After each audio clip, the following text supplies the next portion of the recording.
안녕하세요. 김어준의 뉴스공장, 이것만은 알아야 할 아침 뉴스 코너를 담당하고 있는 시사인의 김은지 기자입니다. 지난 26일 화요일 아침 7시에 뉴스공장 1주년 공개방송했습니다. 라이브로 진행됐는데요.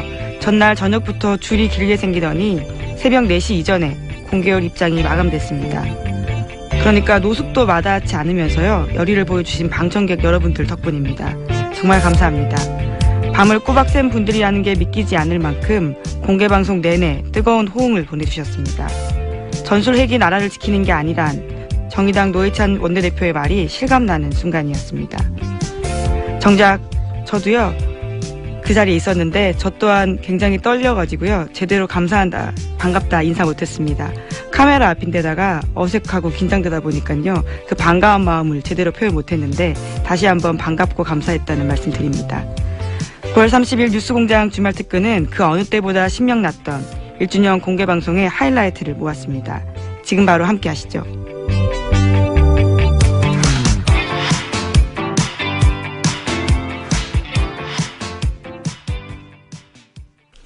1주년 공개방송의 첫 번째 인터뷰는 이명박, 박근혜 두 전직 대통령과 최순실 씨의 숨은재산 찾기에 주력하고 있는 분들이죠. 시사인 주진우 기자와 안홍구 전 대구지방국세청장과 함께했습니다. 다시 한번 들어보시죠.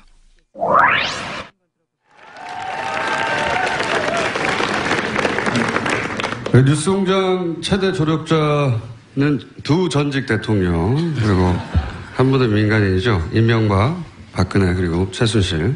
세 분에게 이 자리를 빌어서 심심한 감사를 드리고요. 네.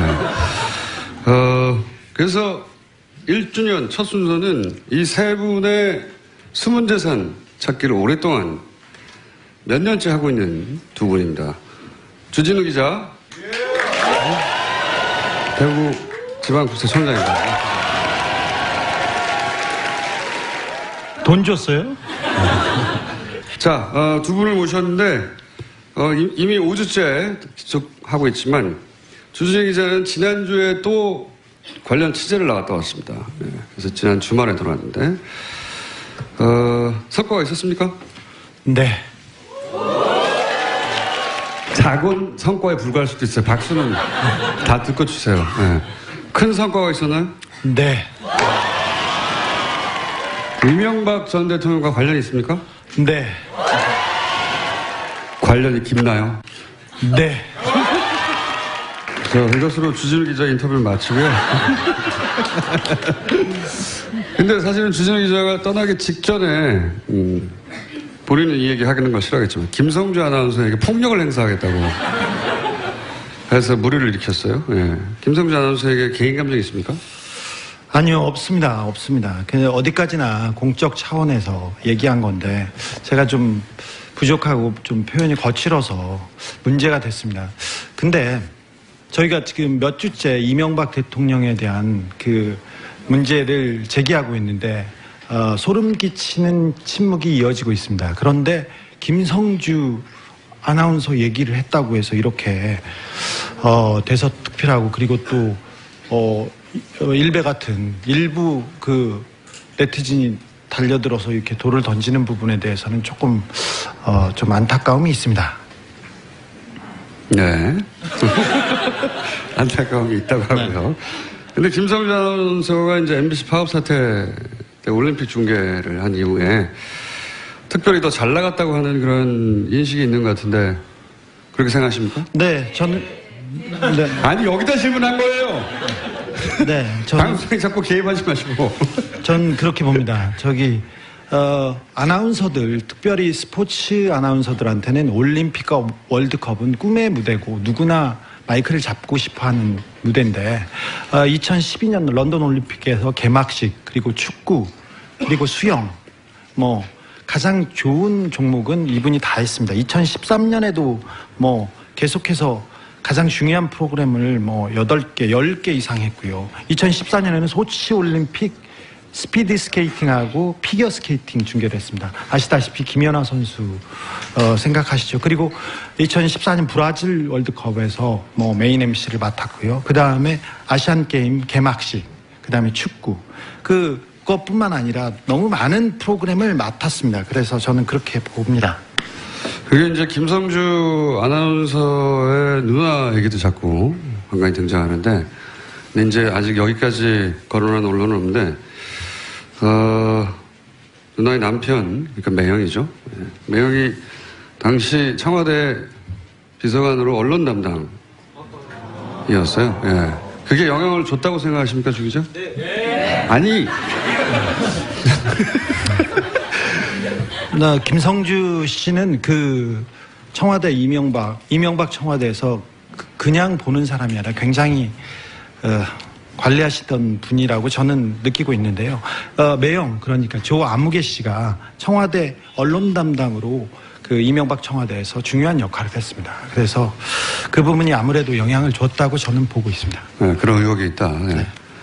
물증도 없고 사실관계가 확정되는 건 아닌데 기자로서 그런 의혹을 가지고 있다고 하는 겁니다. 청장님? 예. 노무현 전 대통령에 대해서 당시 일은 그게 이제 정치적 목적을 가진 사정이 아니다. 이런 얘기가 최근에 계속 불거지지 않습니까? 예. 그런 얘기를 하고 있고, 당시 사실은 그 폭풍의 한가운데 계셨던 분으로서 국세청에서 그런 주장에 대해서 어떻게 생각하십니까? 일단. 머리가 잘 어울리십니다, 일단. 예, 일단.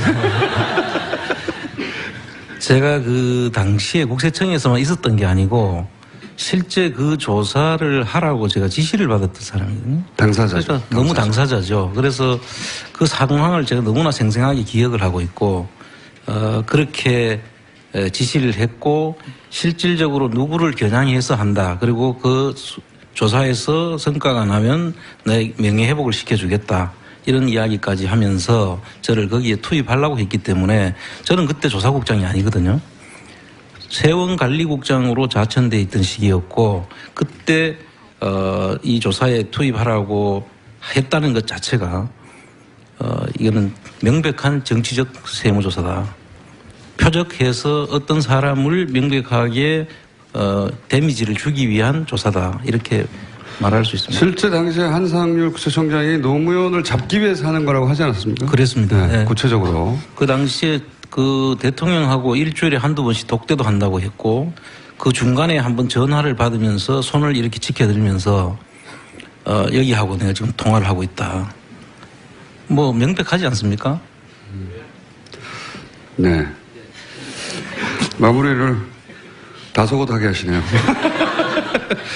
자, 오늘은 오늘 본론은 지지난주부터 저희가 집중적으로 다스의 실소유주가 누군가 얘기를 해왔습니다. 근데 이게 이분들 다 끌어내주세요. 자꾸 방해하세요. 네. 자, 집중적으로 다뤄왔는데 오늘은 그 다스 실소유주 문제를 정리를 한번 해볼까 합니다. 이게 생각보다 이해하기가 쉽지 않아요. 네. 이런 큰 기업의 뭐 상속세나 주식 관련 처분에 대해서 익숙하지 않은 분들이 대다수일 테니까. 다스 실소유주 문제는 왜 중요하냐? 다스의 실소유주가 BBK의 실소유주거든요. 네. 검찰에서는 김경준 씨가 BBK 실소유주라고 했고, 그래서 10년 가까이 수감됐었는데, 만약 김경준 씨가 아니라 다른 사람이 실소유주면 그 실소유주가 같은 처벌에 대상이 될 수 있다. 당연하죠. 그리고 그 관련 적용으로 이제 다스의 돈을 돌려받기 위해서 이명박 정부의 청와대가 민정 라인과 외교 라인이 움직여서 그 돈을 받도록 노력했다. 뭐 이런 얘기는 문서와 함께 얘기했죠. 그리고 이제 이어진 얘기가 이제 다스 얘기입니다. 다스의 실소유주. 49%를 소유하고 있던 최대주 처남 김여정 씨가 갑자기 사망을 했어요. 49% 최대 주주예요. 그런데 그 이후에 벌어진 일들을 보면 김여정 씨가 과연 실소유주가 맞느냐 하는 의혹을 가질 수밖에 없는 일들과 문서들이 나왔죠. 예. 관련해서 정리를 먼저 한번 해보겠습니다. 총장님? 예. 네.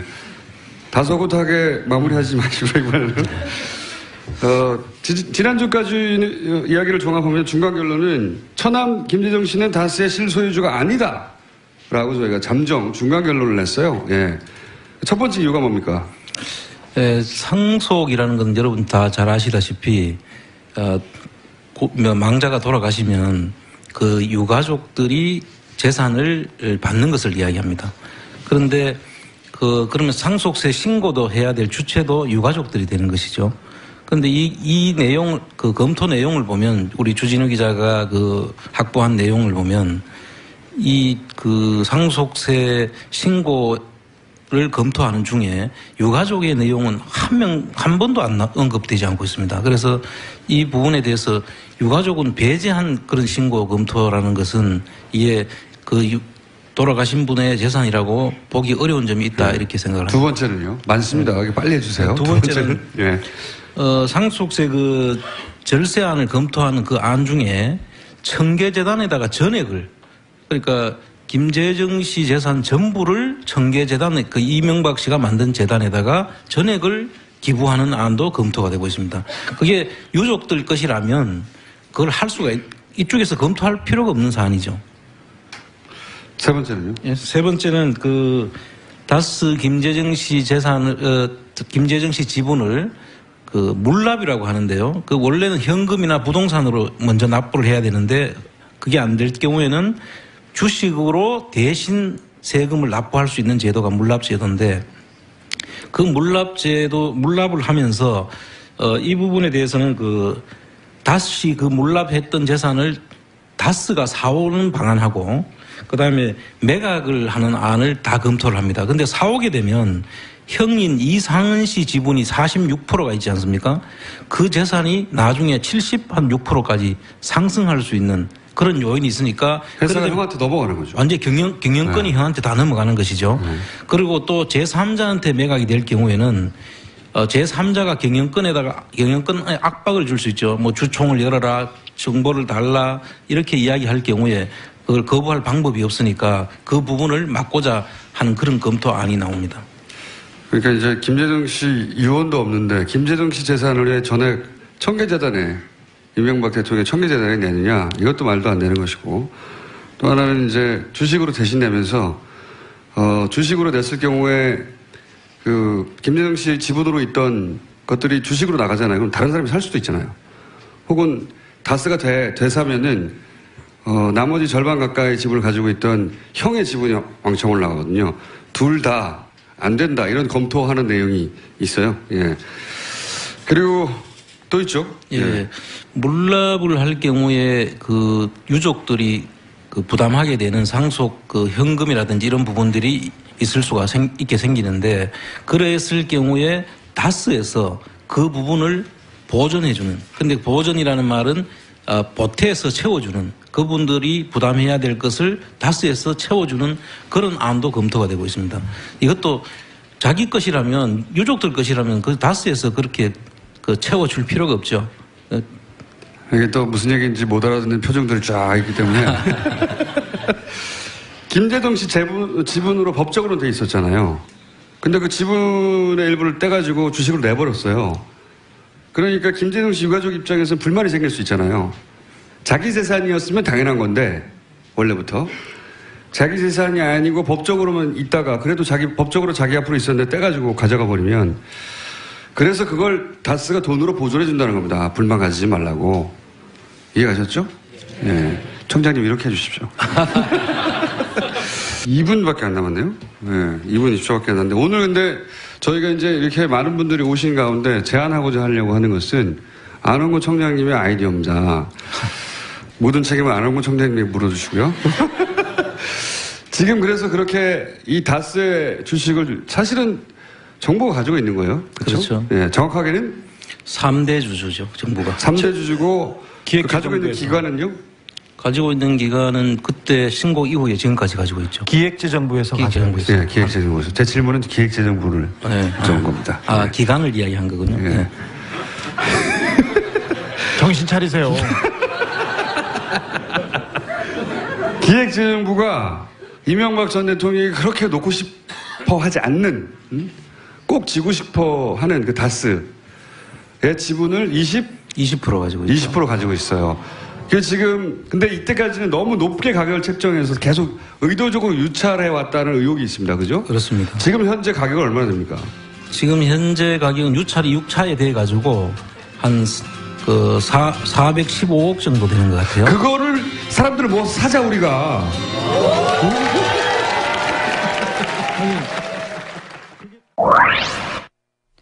네, 다스 주식 매입 국민운동. 많은 청취자분들께서 호응해 주셨습니다. 7815번님은 다스를 국민이 사버립시다.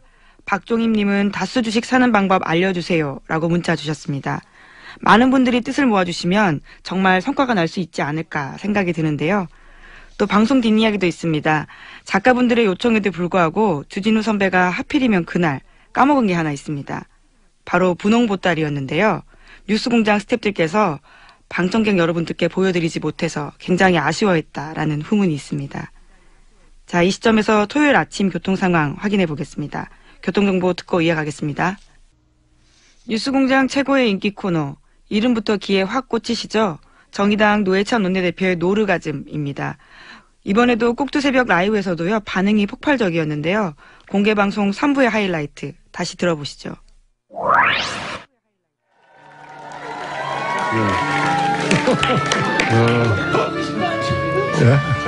지금 라디오는 물론 TV로도 생중계되고 있고 방금 전 저희 PD가 책임 PD가 포털에서 실검 1위를 하고 있다고 뉴스공장은.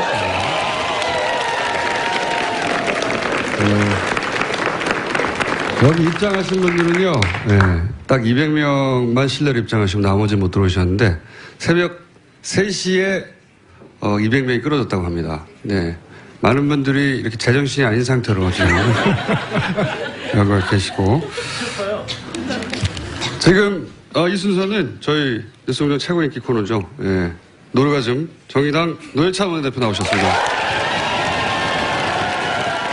새벽 3시에 줄을 서려면 어제 밤에 오신 분들이 있거든요. 예, 그렇죠. 예. 10시에 왔어요. 가족은 누가 지키냐고요. 제가 이렇게 새벽에 이렇게 많이 올 줄 모르셨죠? 예, 알면 이상한 거죠. 예, 이게, 저는 그런 생각이 들어 와서 보니까, 왜 이게, 기네스북에다가, 네. 이 시간에 공개 방송하는 거는 아마 세계적으로도 유례 없을 것 같은데, 세계사적으로도 유례 없고, 기네스북에 신청하면 아마 기록으로 공인받지 않을까 생각됩니다. 근데 많은 분들이 물어봐요. 사전에 대본이 있냐고. 보세요. 아무것도 없죠. 네. 정말로 언어의 맙소사고요. 참고로 정청래 전 의원은 제가 언어의 맙소사라고 부릅니다.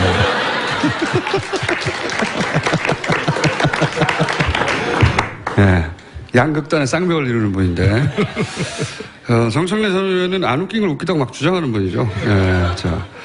자 오늘도 지난 한 주간 있었던 여러 가지 사건에 대해서 촌촌살인을 일단 1주년 덕담 한번 해주세요. 예, 제가 여기 와서 참 이 기괴한 광경을 보고 들은 생각은 대한민국을 누가 지키는지 오늘 와서 알았습니다. 네. 어떤 사람들은 전술핵이 대한민국 지켜준다고 하면서 멀리 이역만리까지 구걸하러 간 사람들도 있는데 여러분들이 이 시간에 이른 시간에 뉴스공장 공개방송에 모인 여러분들이 대한민국을 실제 지키고 있는 사람들이 아닌가. 오늘 이게 대한민국을 지켜왔던 보이지 않던 얼굴들이 오늘 커밍아웃 됐다 이렇게 생각됩니다.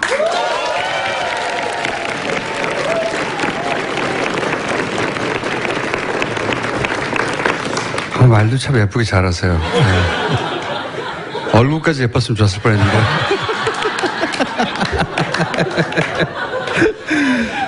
자, 오늘은 제가 언어의 맙소사 역할을 하겠습니다. 허위 사실로 인한 명예훼손이라는.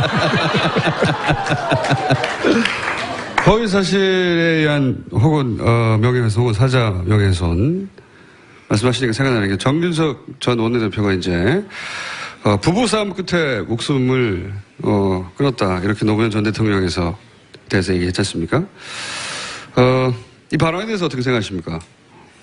예, 있을 수 없는 발언이죠. 저는 그 사람으로서 해서는 안 될 그 선을 넘어섰다고 봅니다. 저는 정진석 의원이 어떤 목적, 어떤 명분, 어떤 이유로 그 발언을 했든 간에 관계없이 그 발언 자체에 대해서 뭐 1차 유감 표시는 했다지만 그 정도로는 택도 없다고 보고 제대로 사과를 해야 된다고 봅니다. 물론 사과한다고 해서 그 죄가 없어지는 것도 아니고 고소가 취하되지도 않겠지만은 그래도 그건 인간의 목소리가 아닙니다. 그건 짐승의 마음으로 한 소리죠.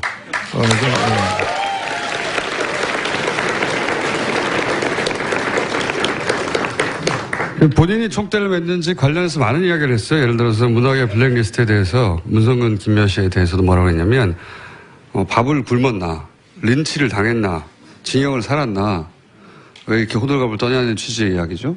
예. 이런 발언에 대해서 어떻게 생각하십니까? 역시 정진석 의원이 한 말인데. 그래서 그 발언을 듣고 무슨 생각을 할 필요가 있습니까? 옆에 있으면 한 대 때려주고 싶은데.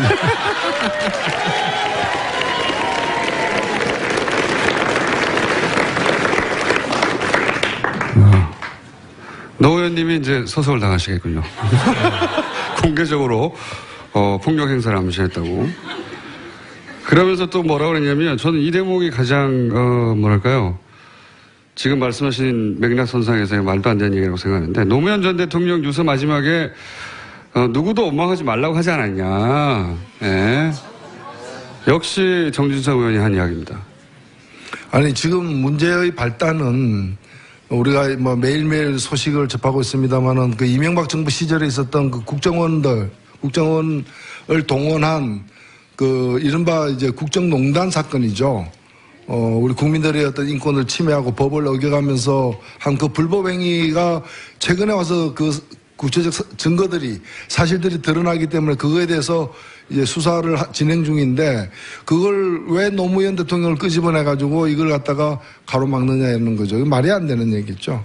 여기서 자신들의 어떤 그 범죄 행위 또 잘못들이 드러나는 걸 두려워 가지고 뭐 이 온전한 정신으로 할 수 없는 그런 온갖 폐악질들을 지금 하고 있다고 저는 그렇게 봅니다. 이게 의도가 있는 거겠죠? 네. 그래서 그걸 통해서 뭔가를 방어하려고 이제 하는데 그게 방어가 되겠습니까? 오히려 자기 죄목을 갖다 하나 더 하는 그것밖에 안 된다고 생각됩니다. 이런 얘기도 했어요. 적폐청산은 갈등과 분열을 증폭시켜서 악순환을 반복한다. 그러니까 이제 이게 속내가 들어가 있는 거죠. 예. 더 이상 옛날 얘기를 꺼내지 말라고 하는 얘기인데. 아니 깡패를 갖다가 도둑질한 사람을 잡으니까 그래서 메시의 어느 집에 가서 뭘 훔쳤냐를 조사하니까 사생활 침해라고 얘기하는 거예요. 그건 뭐 똑같은 거지, 지금.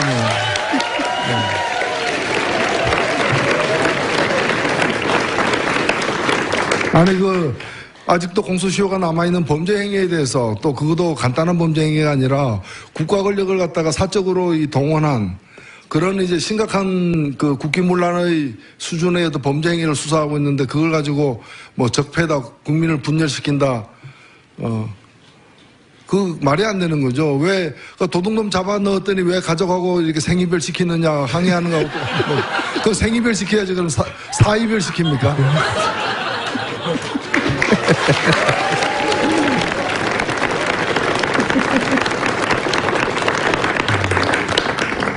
이런 이야기는 이제 그쪽 진영에서 전방위로 터져나와요. 장재현 의원도 노무현 상여를 부여잡고 한풀이 하는 걸 중단해야 한다. 이렇게 얘기했거든요. 아니, 그러니까 자신들의 어떤 그 심각한 도저히 어떤 변명할 수 없는 그런 치부들이 또는 과거의 범죄 행위들이 드러나니까 그걸 자꾸 이제 노무현 전 대통령의 억울한 죽음에 대한 어떤 보복이다라는 식으로 이걸 갖다가 폄훼하는 거죠. 그걸 통해서 결국 노리는 거는 뭐냐. 결국 노리는 거는 이 자신들의 어떤 범죄 행위를 갖다가 물타기 해가지고 덮자는 거죠. 여기에 넘어가서는 저는 안 된다고 봅니다. 알겠습니다. 예. 이거 어떻습니까? 김명수 대법원장 인준안이 이제 천신만고 때 통과가 됐습니다. 네, 통과가 됐고, 그런데 이제 국민의당이 역할을 한 건 사실이고요. 근데 인준 직전에 이제 당내 중진들로부터 대표가 입장을 내놔야 된다, 가부간에. 이런 요청을 받았어요. 근데 마지막까지 입장 정리 안 하고 모호하게 갔거든요. 왜 그랬다고 보십니까, 안철수 대표가?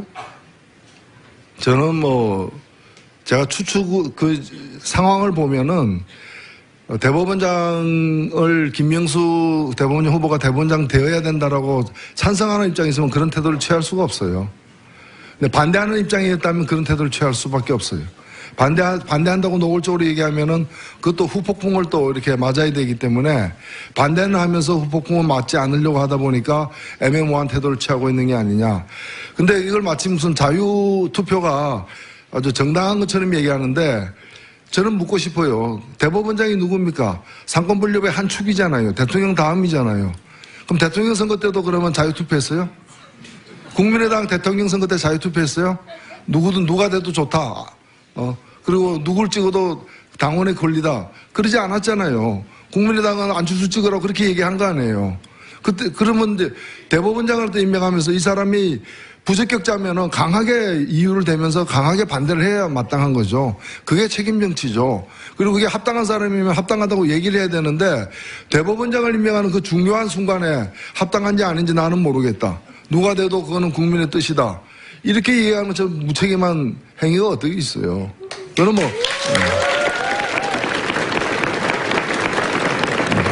아니 고속도로에서 한 100km 이상 달리면서 핸들에서 손 놓고 자율 주행하고 있다 얘기해요. 이건 어떻습니까? 바른정당 소위 자강파들이 계속 순환을 당하지 않습니까? 이원재 대표도 그렇고 남경필 도지사도 그렇고 이게 이제 우연인지 아닌지 미심적인 구석이 있긴 한데 그것과 별개로 효과는 일단 자강파가 위축되는 거예요. 예. 이렇게 되면 자유한국당과 바른정당 사이의 통합의 가능성 어떤 형식으로든 점점 높아지고 있는 거겠죠? 예, 두 당의 온전한 형태로의 통합의 가능성은 그렇게 높아 보이지는 않습니다만은 네. 바른당에서 적지 않은 수의 분들은 마음을 정한 게 아닌가 이렇게 사실은 보여지고요. 그래서 그것이 생각보다 좀 당겨져서 지방선거 앞에 그 실현될 가능성도 있고 어찌 보면 지금 정당 구조 자체가 대부분의 정당들이 굉장히 불안정한 상태에 놓여 있습니다. 지금 제가 볼 때는 민주당과 정의당 빼고는 자유한국당 같은 경우에는 사실은 이게 정치적으로는 이미 파산 선고를 받은 부도가 났는데 회사가 계속해서 이제 사장이 출근하고 있는 그런 상태에서 이게 아니 박근혜 지금 정권이 교체된 게 아니라 제가 여러 번 말씀드립니다만 정권이 교체된 게 아니라 박근혜 정권이 붕괴된 거거든요. 그러면 그 정권을 떠받쳤던 그 당도 따라서 없어져야죠. 없어지고 새롭게 출발하든가 이렇게 돼야 되는데 지금 부도가 나고 파산당했는데도 계속해서 출근하고 공장에 불 킨다고 공장에 돌아갑니까? 그런 상황이고 그다음에 국민의당 같은 경우에는 민주당에서 나왔는데 지금 바로 나온 상태잖아요. 그리고 대선을 위해서 나왔는데 대선이 끝났잖아요. 다음 대선을 지난번 대선과 같이 치를 어떤 생각들이 확고한 것도 아니기 때문에 언제 돌아갈까, 언제 어디로 갈까 이게 굉장히 방황하고 있는 그런 집단인 거고 바른당도 마찬가지죠. 저는 바른당과 같은 당이 과거의 어떤 낡은 보수의 틀을 벗어나고 좀 새롭게 보수가 출발하는 시발점이 되길 바랬지만은 아직은 보면은 그냥 이제 시발점이 그냥 점만 있는 예, 그냥 점으로만 존재하는 그런 상태이기 때문에 안타깝게도 이런 상황이 다음 총선까지 굉장히 이제 한국 정치를 좀 유동적으로 만드는 그런 상황이 아닌가. 그 속에서 지금 말씀하신 자강파 무슨 파 이런 얘기도 나오고 있다 이렇게 보여집니다. 바른정당과 국민의당 간의 연대를 모색하는 분들도 꽤 있습니다. 최근에 국민통합포럼이라고 바른정당 내 일부 그리고 국민의당 의원 일부 간에 정기적으로 모여서 연대를 모색하는 모임을 만들었거든요. 그것도 점과 점이죠. 그래서 이어보니까 그냥 선이죠. 면이 아니고.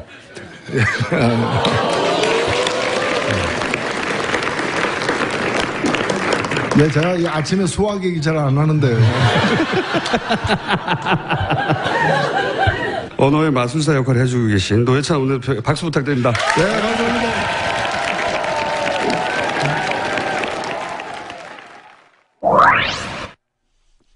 네, 노회찬 원내대표가 과연 수많은 방청객 앞에서도 빵빵 터트릴 수 있을까 궁금했었는데요. 역시 기대를 저버리시지 않았습니다. 노회찬 대표의 한마디 한마디에 환호가 이어졌습니다. 주말 특근을 맡고 있는 김우강 PD의 말에 따르면요. 편집이 불가능할 정도였다고 합니다. 그리고 많은 분들께서 노회찬 원내대표의 첼로 연주를 기대하셨을 텐데요. 아쉽게도 이번 방송 때는 들을 수가 없었습니다. 청취자분들의 아쉽다라는 문자도 쇄도했습니다. 저도 아쉬웠습니다. 공개방송 4부는 안녕 스틸러 김진애 박사, 대중소 악마 양언니 양지열 변호사와 함께했습니다. 이제는 말할 수 있다. 하이라이트 다시 들어보시죠.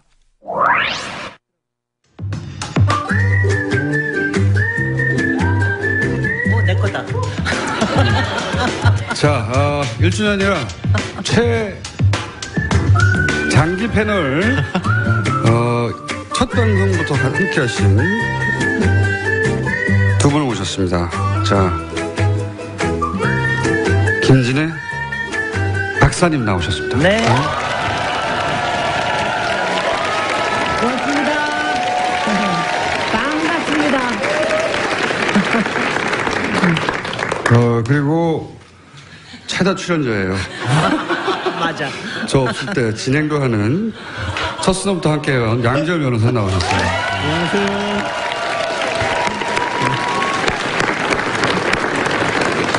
박사님, 공개방송에 처음 오셨는데 아침부터 이렇게 이게 많이 빠진 거예요. 새벽에 오셨다가 출근하시러 가신 분들도 있고, 예. 내가 4시간 하는데 못 돌아와서 승질내서 돌아가신 분들도 있고, 예. 이렇게 많은 분들이 새벽에 오신 걸 보고 어떤 생각이 드십니까? 소감은? 대한민국의 미래는 밝다.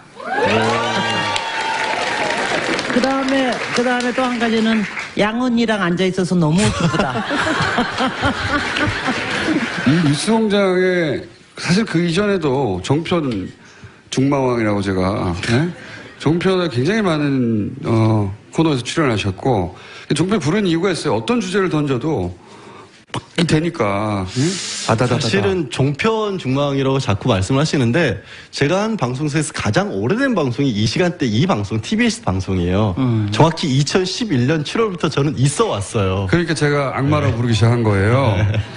뭐 수많은 진행자들을 갈아치고 혼자 살아남은 거거든요. 그래서 악마라고 하는데 그 사이에 사장님이 2번 바뀌셨죠 아마. 사장이 바뀌고 진행자가 바뀌어도 양지열 변호사는 계속 이 시간에 나오는 저는 TBS에 악마 같은 거머리 같은 뿌리를 내렸어요. 뿌리를 거머리라뇨. 아니 근데 뉴스공장에 이제 고정 출연하신 이유 혹시 얻은 게 있으십니까? 악마. 뜬금없이 별명이 생기기 시작하더라고요. 네, 악마부터 마왕부터 언니라고까지 불러주시고 요즘은 제 스스로 그래서 정화 작업에 나섰죠. 몸과 마음이 순수한 양지열 변호사라고. 아유, 소용없어.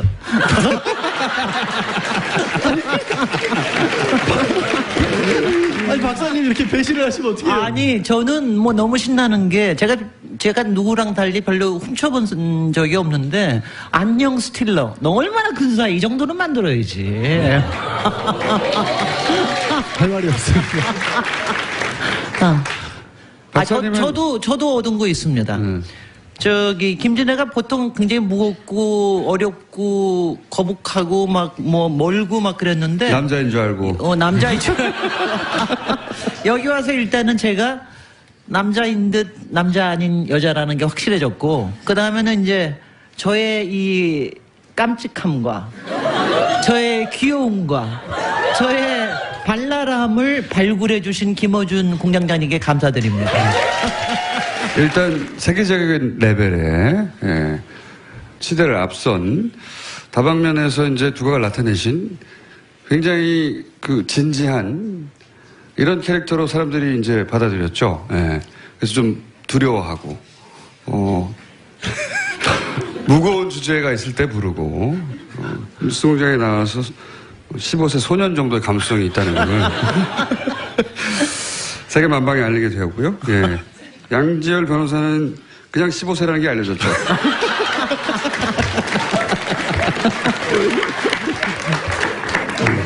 저는 진짜 한 가지 알 수 없는 거, 그러니까 변호사로서 꼭 밝히고 싶은 신비는 왜 김어준 공장장은 저런 말을 하는데 모욕죄나 명예훼손으로 고소를 안 당할까? 아니, 제가 다른 소송 당했어요. 아니, 그거야. 네. 좀 진지한 얘기 했을 때고, 네. 막상 진지하지 않은 얘기를 했었을 때, 특히 많은 출연자들을 그렇게까지 구박하는데, 저만 구박하는 건 아니잖아요, 사실. 아, 근데 저한테는 구박당해요.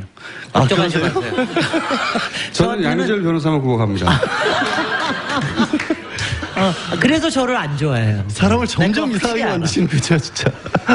저 이 순서는 사실 두 분의 평상시 아이템을 들고 나오신 게 아니라, 예, 그동안의 뉴스공장 1년을 되돌아보는 시간으로 이제 두 분의 이제, 뉴스공장 이빨을 상징한 두 분을 모신 거예요. 예.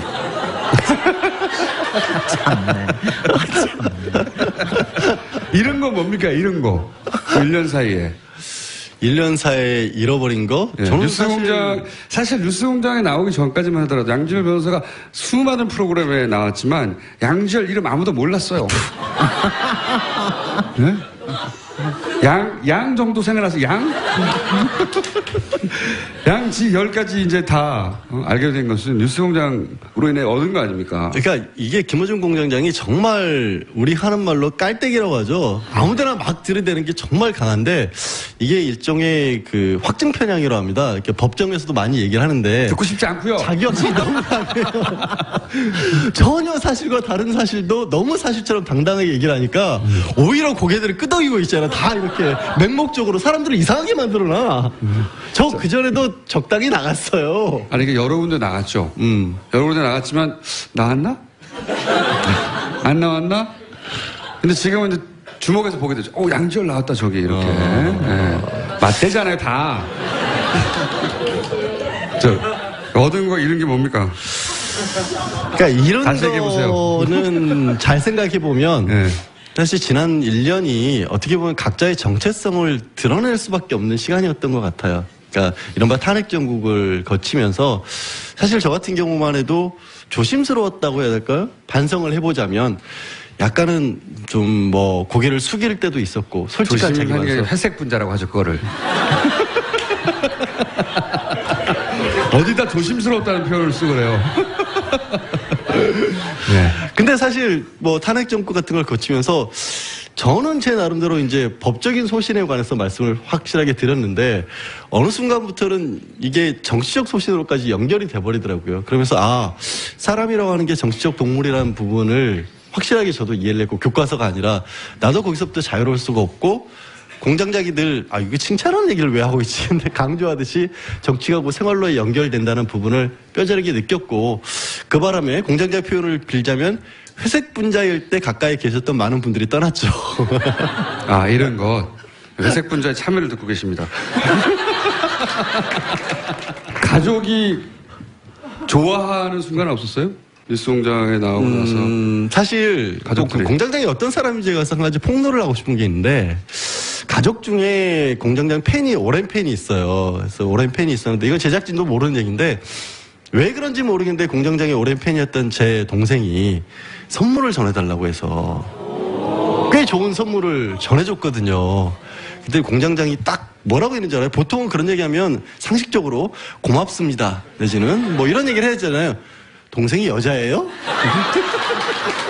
한숨만 나왔어요. 한숨만. 네. 동생분에게 감사드립니다, 특별히. 네, 여자 맞습니다. 왜 그런지 모르겠습니다. 자, 남자들은 선물 같은 거 안 하거든요. 공개방송. 그렇게 빠져나가는 거예요, 지금? 아니, 실제로 선물을 안 합니다, 남자들은. 공개방송 나와서 막 떠들고 그러지. 자, 박사님도 얻은 거 이런 거 있지 않습니까? 얻은 거 많죠. 일단은 내 목소리가 얼마나 근사한지를 제가 알았고. 아니, 솔직히는 저도 목소리에 대해서는 굉장히 이게 말하자면은 조금 이제 컴플렉스가 약간 있었는데 너무 쇳소리가 세고, 섞였죠. 예. 이렇게 강하고 그래서 했는데, 이렇게 좋아해 주시죠. 그래서 제 목소리 캐릭터를 확실히 알았고, 그 다음에는 이제 김어준 공장장의, 워낙 또 좀 알긴 했지만은 그 감동하는 능력을 몇 번 했어요. 뭐 하나도 감동 안 한 척하지만 중간중간에 그 자기 자랑이잖아요. 중간중간에 물론 내가 김어준도 감동시켰다. 물론 내가 너를 감동시켰다. 그러니까 제가 강경화 장관 가지고 얘기할 때, 또 광장에 촛불 집회 가지고 얘기할 때, 또 지난번에는 용산공원 가지고 얘기할 때, 이럴 때 이제 뭐 굉장히 제가 감동스럽고요. 그 다음에 또 잘 배워요. 지난번에 제가 프라이부르크 가지고 얘기했더니 금방 써먹더라고. 프라이부르크에서는 어쩌고 하면서. 이럴 때 굉장히 뿌듯합니다. 많이 얻었고. 아니, 왜냐하면은, 아니, 이거를 하나 알아야 되는데, 그런데 제가 또 당황시키기도 했습니다. 뭐 당황하는 순간에 여러분들 다 아실 텐데. 그래서 제가 굉장한 프로젝트를 하나 가지고 있습니다. 김어준 공장장의 가상 딸 프로젝트라고 제가 가지고 있는 게 있어요. 저 혼자 막 진행하고 있는데 여러분들이 여기서 딸은 영어로 도터입니까? 도터. 그래서 이거냐면 딸을 가지면 굉장히 세상이 달리 보이기 때문에 그게 좀 부족해서 박사님이 제 딸을 하시려는 거예요 지금? 아마 뭐 하여튼간에 굉장히 근사한 남자로 더 근사한 남자로 만들어 드릴게. 근데 저는 사실은 그 안에 이미 있는 것 같아요. 그럼요. 여기 보면 머리를 머리를 저렇게 하고 뭐 수염을 기르고 굉장히 자기는 고기 먹고 터프한 척하는데 어쩔 때 보면 되게 소심하고요, 되게 약해요, 되게 여려요 사람이. 내가 언제 소심하죠? 되게 겁이 많아요. 맞아요, 진짜 겁이 많아요. 그래서 움찔움찔할 때가 그 방송할 때도 보면 움찔움찔할 때가 보여요. 그리고 어떡해. 지난번에 심각하게 한번 진짜 삐진 적 있었죠. 나는 삐지는 걸 안 하는데. 제가 오음 진리교 교주 얘기했더니 얼굴이 붉어지더라고. 그거는 삐진 게 아니고요. 격분한 겁니다. 깜짝 놀. 제가 그 대사를 잊지는 못하는 게 가만히 살펴보면 제 얼굴이 얼마나 오목조목 귀여운데요 이러는데 뭘 맞아요. 정상이 아니야 다. 아니 근데 실물로 보면 굉장히 근사합니다. 아니 근데 이 털보에 이거 하는 이유도 본인 안에 숨어 있는 이 정말 감성과 여성성을 감추기 위해서 저러는 거예요. 그러니까 저는 이제 문재인 대통령이 굉장히 괜찮은 게 정말 여성성과 남성성을 잘 이렇게 아우르고 계신 분인데 뭐 김어준 공장장님도 가능성이 있습니다. 열심히 노력합시다. 김진애, 양지열 두 분이었습니다. 안녕.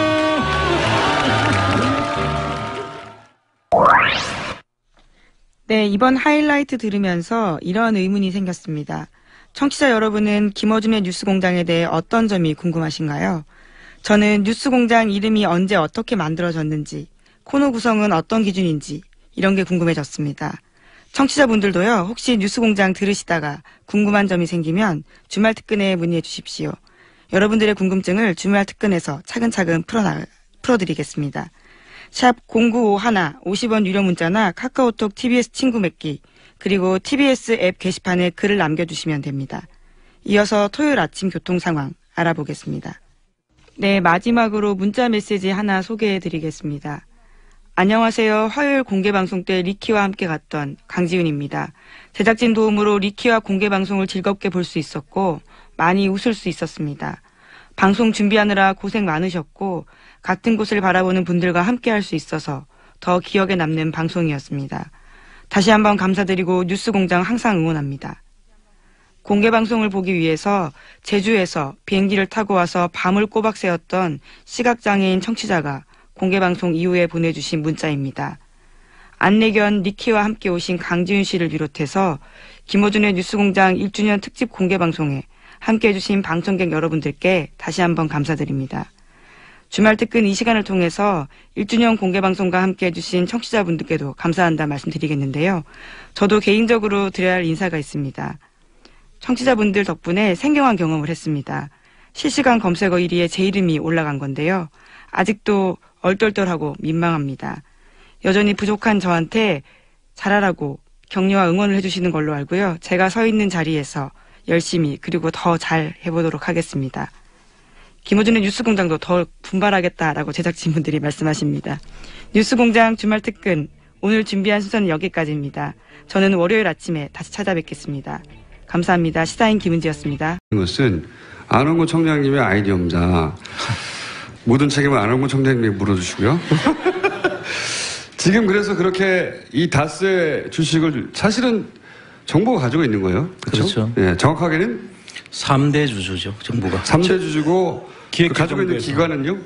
가지고 있는 기관은 그때 신고 이후에 지금까지 가지고 있죠. 기획재정부에서 가지고 있어요. 네, 기획재정부에서. 제 질문은 기획재정부를 적은 겁니다. 아, 기관을 이야기한 거군요. 네. 네. 정신 차리세요. 기획재정부가 이명박 전 대통령이 그렇게 놓고 싶어 하지 않는, 꼭 지고 싶어 하는 그 다스의 지분을 20% 가지고 있죠. 20% 가지고 있어요. 그 지금 근데 이때까지는 너무 높게 가격을 책정해서 계속 의도적으로 유찰해 왔다는 의혹이 있습니다. 그죠? 그렇습니다. 지금 현재 가격은 얼마나 됩니까? 지금 현재 가격은 유찰이 6차에 대해 가지고 한 415억 정도 되는 것 같아요. 그거를 사람들을 뭐 사자 우리가.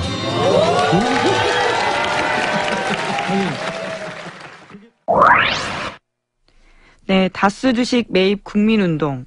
많은 청취자분들께서 호응해 주셨습니다. 7815번님은 다스를 국민이 사버립시다. 박종임님은 다스 주식 사는 방법 알려주세요. 라고 문자 주셨습니다. 많은 분들이 뜻을 모아주시면 정말 성과가 날 수 있지 않을까 생각이 드는데요. 또 방송 뒷이야기도 있습니다. 작가분들의 요청에도 불구하고 주진우 선배가 하필이면 그날 까먹은 게 하나 있습니다. 바로 분홍보따리였는데요. 뉴스공장 스태프들께서 방청객 여러분들께 보여드리지 못해서 굉장히 아쉬워했다라는 후문이 있습니다. 자, 이 시점에서 토요일 아침 교통 상황 확인해 보겠습니다. 교통정보 듣고 이어가겠습니다. 뉴스공장 최고의 인기 코너, 이름부터 귀에 확 꽂히시죠? 정의당 노회찬 원내대표의 노르가즘입니다. 이번에도 꼭두새벽 라이브에서도요, 반응이 폭발적이었는데요. 공개방송 3부의 하이라이트 다시 들어보시죠.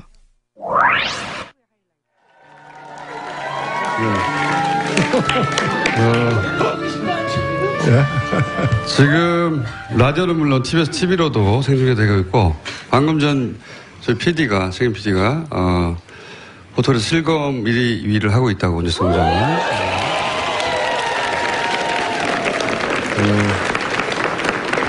여기 입장하신 분들은요, 딱 200명만 실내로 입장하시고 나머지 못 들어오셨는데, 새벽 3시에 200명이 끌어졌다고 합니다. 네.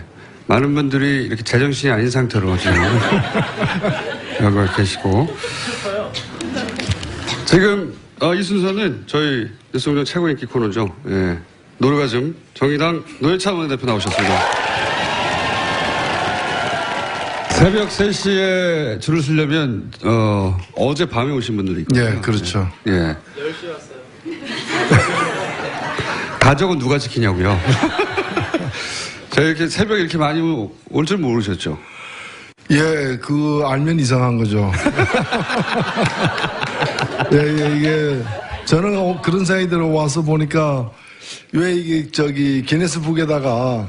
되지 않고 있습니다. 그래서 이 부분에 대해서 유가족은 배제한 그런 신고 검토라는 것은 이게 돌아가신 분의 재산이라고 보기 어려운 점이 있다, 이렇게 생각을 합니다. 두 번째는요? 많습니다. 빨리 해주세요. 두 번째는, 예. 상속세 절세안을 검토하는 그 안 중에 청계재단에다가 전액을, 그러니까 김재정 씨 재산 전부를 청계재단에, 이명박 씨가 만든 재단에다가 전액을 기부하는 안도 검토가 되고 있습니다. 그게 유족들 것이라면 그걸 할 수가, 이쪽에서 검토할 필요가 없는 사안이죠.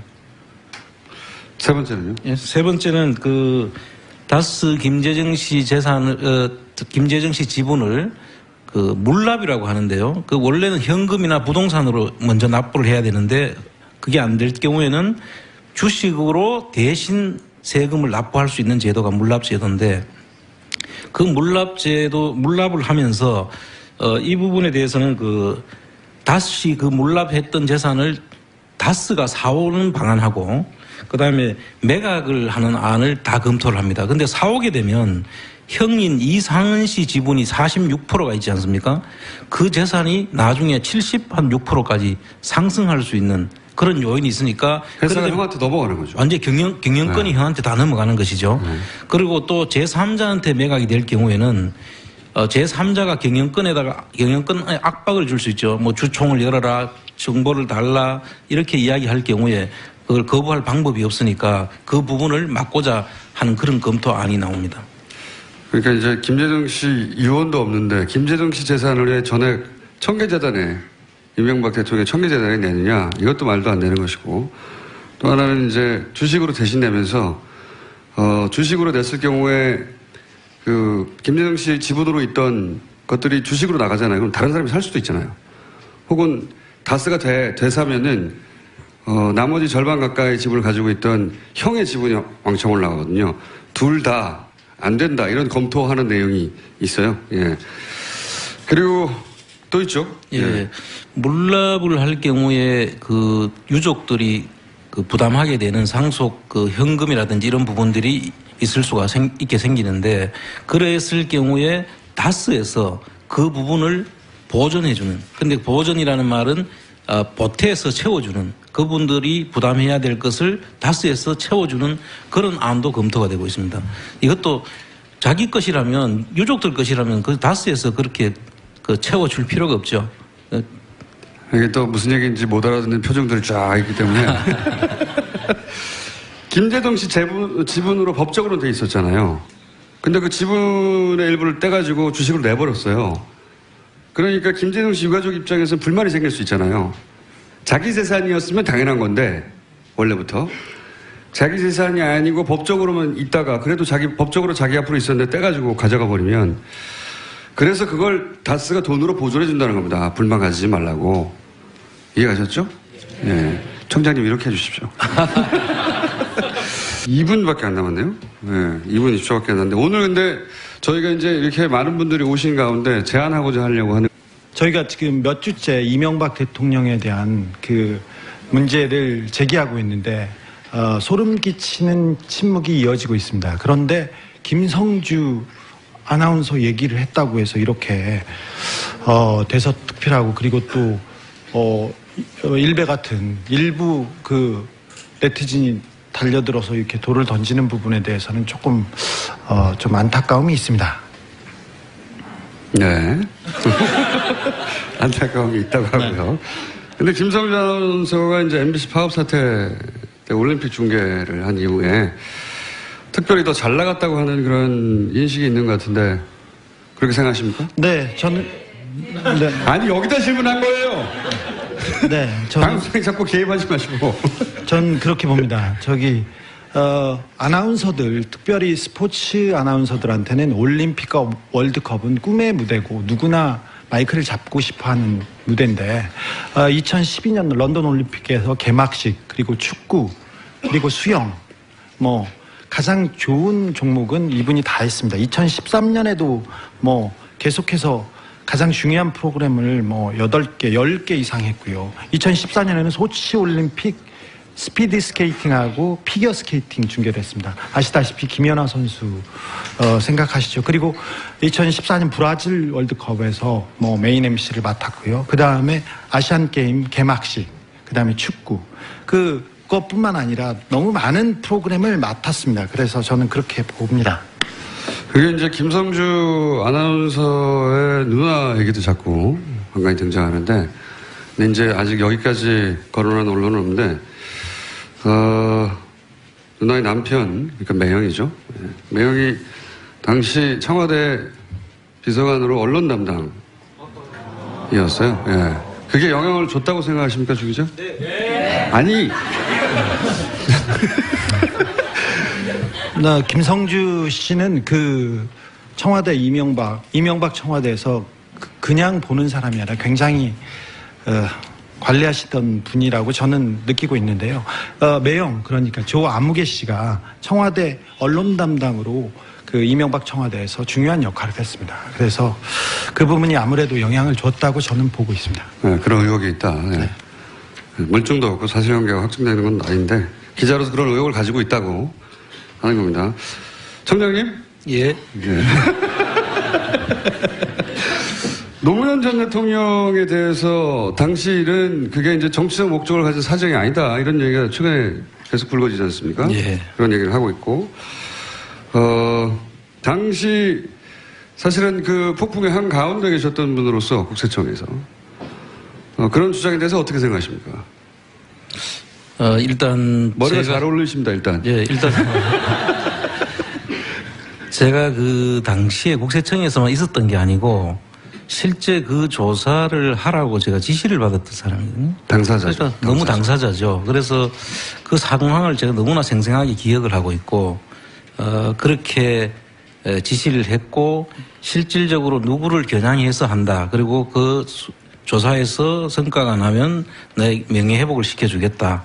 이런 이야기까지 하면서 저를 거기에 투입하려고 했기 때문에 저는 그때 조사국장이 아니거든요. 세원관리국장으로 자천돼 있던 시기였고 그때 이 조사에 투입하라고 했다는 것 자체가 이거는 명백한 정치적 세무조사다. 표적해서 어떤 사람을 명백하게 데미지를 주기 위한 조사다. 이렇게 말할 수 있습니다. 실제 당시에 한상률 국세청장이 노무현을 잡기 위해서 하는 거라고 하지 않았습니까? 그랬습니다. 네, 네. 구체적으로. 그 당시에 그 대통령하고 일주일에 한두 번씩 독대도 한다고 했고 그 중간에 한번 전화를 받으면서 손을 이렇게 지켜들면서 여기하고 내가 지금 통화를 하고 있다. 뭐 명백하지 않습니까? 네. 마무리를 다소곳하게 하시네요. 자, 오늘은 오늘 본론은 지지난주부터 저희가 집중적으로 닷새 실소유주가 누군가 얘기를 해왔습니다. 근데 이게 이분들 다 끌어내주세요. 자꾸 방해하세요. 네. 자, 집중적으로 다뤄왔는데 오늘은 그 닷새 실소유주 문제를 정리를 한번 해볼까 합니다. 이게 생각보다 이해하기가 쉽지 않아요. 예. 이런 큰 기업의 뭐 상속세나 주식 관련 처분에 대해서 익숙하지 않은 분들이 대다수일 테니까. 다스 실소유주 문제는 왜 중요하냐? 다스 실소유주가 BBK의 실소유주거든요. 네. 검찰에서는 김경준 씨가 BBK 실소유주라고 했고, 그래서 10년 가까이 수감됐었는데, 만약 김경준 씨가 아니라 다른 사람이 실소유주면 그 실소유주가 같은 처벌에 대상이 될 수 있다. 당연하죠. 그리고 그 관련 정황으로 이제 다스의 돈을 돌려받기 위해서 이명박 정부의 청와대가 민정 라인과 외교 라인이 움직여서 그 돈을 받도록 노력했다. 뭐 이런 얘기는 문서와 함께 얘기했죠. 그리고 이제 이어진 얘기가 이제 다스 얘기입니다. 다스의 실소유주. 49%를 소유하고 있던 최대주 처남 김대중 씨가 갑자기 사망을 했어요. 49% 최대 주주예요. 그런데 그 이후에 벌어진 일들을 보면 김대중 씨가 과연 실소유주가 맞느냐 하는 의혹을 가질 수밖에 없는 일들과 문서들이 나왔죠. 예. 관련해서 정리를 먼저 한번 해보겠습니다. 총장님? 예. 네. 다소곳하게 마무리하지 마시고 이번에는. 지난주까지 이야기를 종합하면 중간 결론은 처남 김대중 씨는 다스의 실소유주가 아니다. 라고 저희가 잠정 중간 결론을 냈어요. 예. 첫 번째 이유가 뭡니까?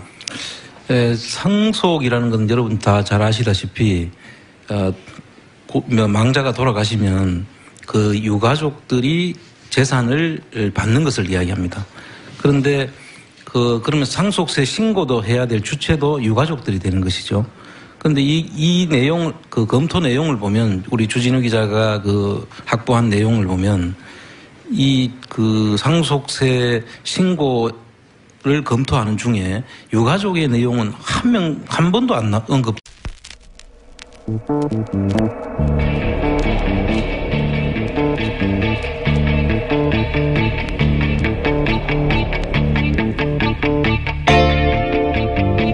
안녕하세요. 김어준의 뉴스공장 이것만은 알아야 할 아침 뉴스 코너를 담당하고 있는 시사인의 김은지 기자입니다.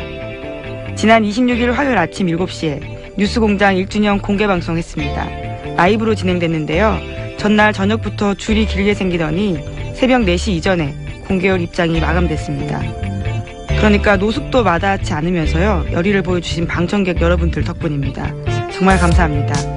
밤을 꼬박 샌 분들이라는 게 믿기지 않을 만큼 공개방송 내내 뜨거운 호응을 보내주셨습니다. 전술핵이 나라를 지키는 게 아니란 정의당 노회찬 원내대표의 말이 실감나는 순간이었습니다. 정작 저도요, 그 자리에 있었는데 저 또한 굉장히 떨려가지고요, 제대로 감사한다, 반갑다 인사 못했습니다. 카메라 앞인데다가 어색하고 긴장되다 보니까요, 그 반가운 마음을 제대로 표현 못했는데 다시 한번 반갑고 감사했다는 말씀 드립니다. 9월 30일 뉴스공장 주말특근은 그 어느 때보다 신명났던 1주년 공개방송의 하이라이트를 모았습니다. 지금 바로 함께 하시죠.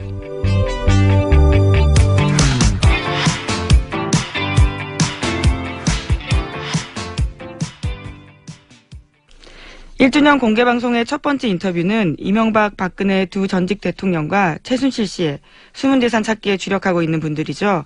시사인 주진우 기자와 안홍구 전 대구지방국세청장과 함께했습니다. 다시 한번 들어보시죠.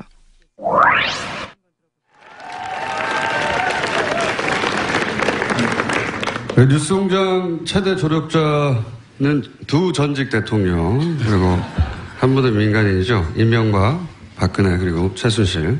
세 분에게 이 자리를 빌어서 심심한 감사를 드리고요. 네. 그래서 1주년 첫 순서는 이 세 분의 숨은재산 찾기를 오랫동안 몇 년째 하고 있는 두 분입니다. 주진우 기자, 대구 지방국세청장입니다. 돈 줬어요?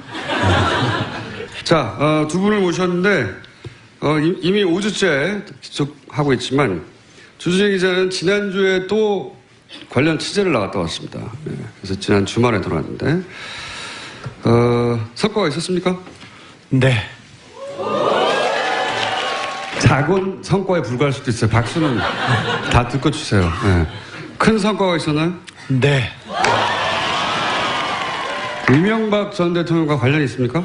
네. 관련이 깊나요? 네. 이것으로 주진우 기자 인터뷰를 마치고요. 근데 사실은 주진우 기자가 떠나기 직전에 본인은 이 얘기 하는 걸 싫어하겠지만 김성주 아나운서에게 폭력을 행사하겠다고 해서 무리를 일으켰어요. 네. 김성주 아나운서에게 개인 감정이 있습니까? 아니요, 없습니다. 없습니다. 그냥 어디까지나 공적 차원에서 얘기한 건데 제가 좀 부족하고 좀 표현이 거칠어서 문제가 됐습니다. 근데